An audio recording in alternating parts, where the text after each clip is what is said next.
Ladies and gentlemen, guys and gals, welcome back to another video. And today's video, we're basically going to be talking about acceptance. Acceptance of natural course. Letting things flow. What does that mean though? How can I put it into words that are easy to understand? I mean this in a way of not thinking everything is in your control, because there's not. There's different aspects of your life that you think that are a part of what you can control, and that's not true. The only things that you can really change is the way you perceive it, the way you perceive your environment. And that's it. Because if you think that you can change your environment, then you're dwelling too much on something you can't control. And it's just you're going to be overthinking about something that's not rational. You know what I mean? And it's going to cause you to just be overwhelmed because you got all these things, these aspects, these different you just want control of your life, but that you don't have control of your life.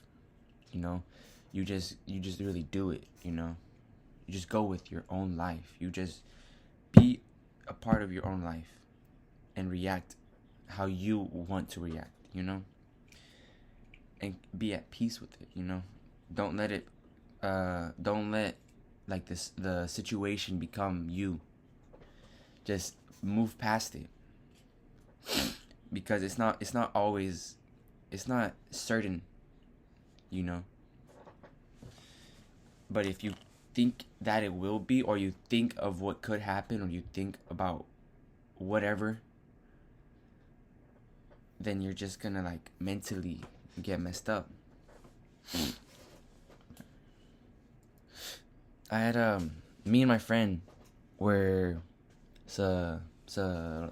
me and my friend are in summer school, right? And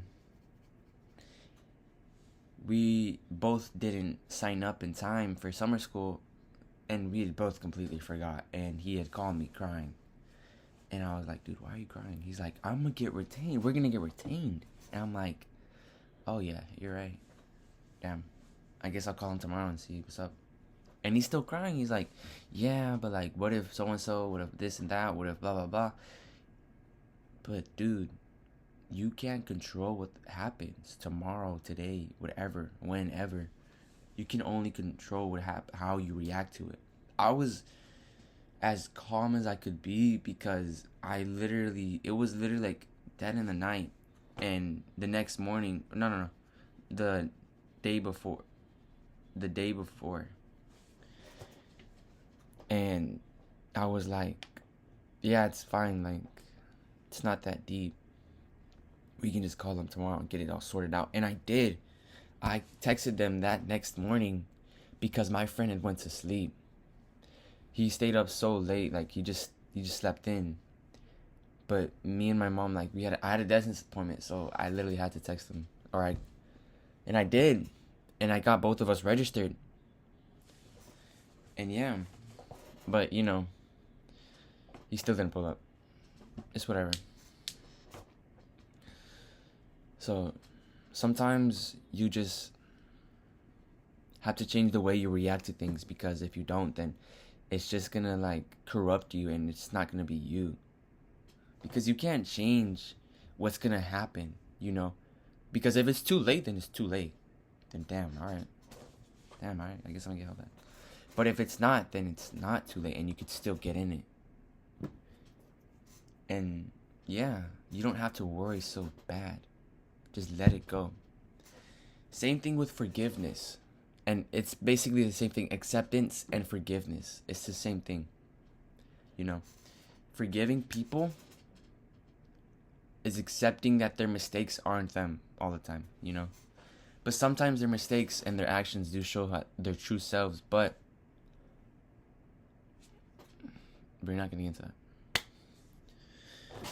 You know, forgiving somebody's actions is way harder than it like seems, because you can't look past it sometimes, and it just becomes it causes you to just think about it constantly, and you're like, I can't get over it. But you can, because it's not that deep, and it happened already, and you can't change that. You know, you can't change what they did. They're human, you're human, you've done mistakes too, and you've been forgiven for mistakes as well. And you're so happy that you've got that chance with other people, that you've been forgiven, maybe with your parents, maybe with your friends, maybe with your teachers.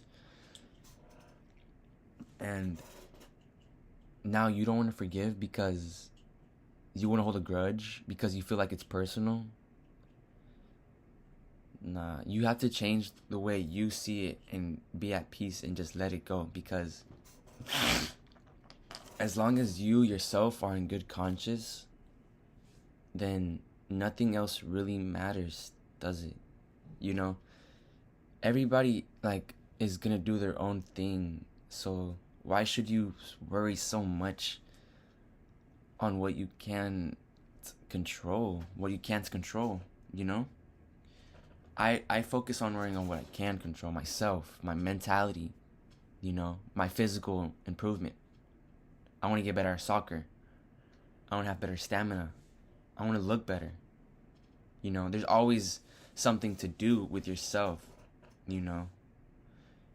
There's always something that you can change with yourself instead of looking outwards, you know.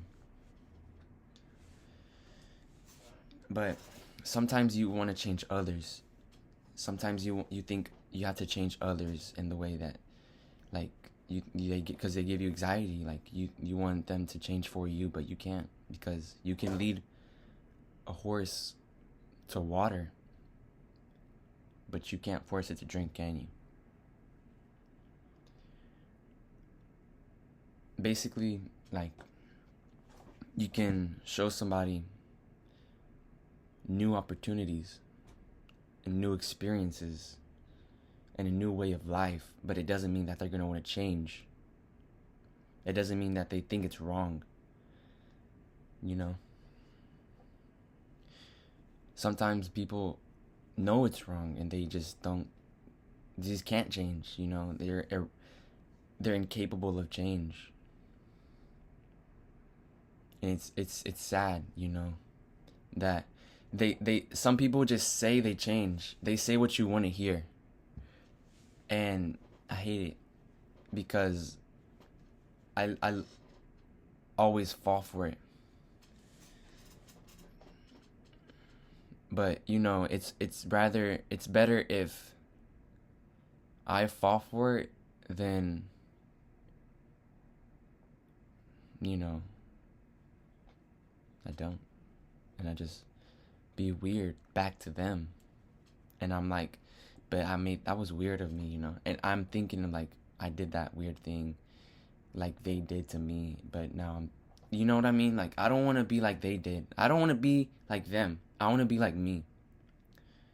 You guys see what I'm saying? I always want to be in my own true self, because I know that I am in good conscience. And yeah, this whole video is basically talking about how you cannot change people, your environment, but you can change the way you see things and react. And how do you change the way you react? Because I know a lot of people overthink, and it's hard, because it's thoughts that are constantly on your mind, and it's so hard not to just think about it, especially when you have trust issues and you're in a relationship and you just don't want to talk about that to somebody. You're like, are you cheating on me? But you don't want to say it to them. But you're like thinking it, like, what are you doing? But they're not. You just have to be upfront. You can't let your thoughts corrupt your actions, you know? Because those thoughts aren't you. Overthinking isn't you. You know what I mean? You ever get those impulsive thoughts? That's what they are. Impulsive thoughts are overthinking, you know? But sometimes you just have to, like, and just be like, that's not me. change the channel. Just change the channel. Just change the channel in your head. And that's what I did over time, and it just left. That's how easy it got. Sometimes I'll still overthink, but it doesn't repel into my actions. So I'm not in a worry state constantly of that I might mess up again, like how I did back then. But in reality, when you come to face with somebody who is incapable of change, but they say they have changed, it's better that you just be upfront with them and say your mind and you speak up, you know. And if you're in a relationship and you're overthinking, but you don't want to say anything because you don't want to come off as, you know, maybe possessive, maybe controlling, you don't want to be that weirdo in your relationship. You just want to be cool, you know. But it's not about being cool. It's about respect and boundaries. You know, you're creating that form of, you know, a relationship, like a genuine relationship. And you guys are building that bond together. And once you build that bond, there's nothing, like after that, you don't have to do it again. Once it's done, it's done. Once I tell you, can you send me a picture of who you're with? You're going to be like, oh, okay, I'll send it to you right now. And then later, you're going to be like, you're going to show me again, because it's going to be like, oh, last time I did, I'm going to do it again. And that's what relationships are about. Communicating, asking what you want, and, you know. But nobody's good at communicating because nobody was taught how to. A lot of people grew up in households like they didn't know how to communicate. And the communication skill is a very great aspect to learn, and especially in relationships, because communication is legit key. It is key, because if you don't talk to the person that is supposed to be with you your entire life, then who are you gonna talk to? Somebody else? Like, I understand if you feel like you can't talk to them, or you just don't want to come off as like unweird, and you don't know how to talk to them about it. But sometimes you need to be upfront, and you need to just do it, because that's your person, no matter what. Like, communication is so challenging, like, but it makes you become a new person, you know. It makes you think. It makes you think a new way, because once you get both points of views, you're like, dang, I never would have thought of that if I didn't talk to you, you know. But since you did, now I know that. And that's gonna be the end of my video, guys, because I think I got off track. But make sure you like and subscribe. I love all of you guys.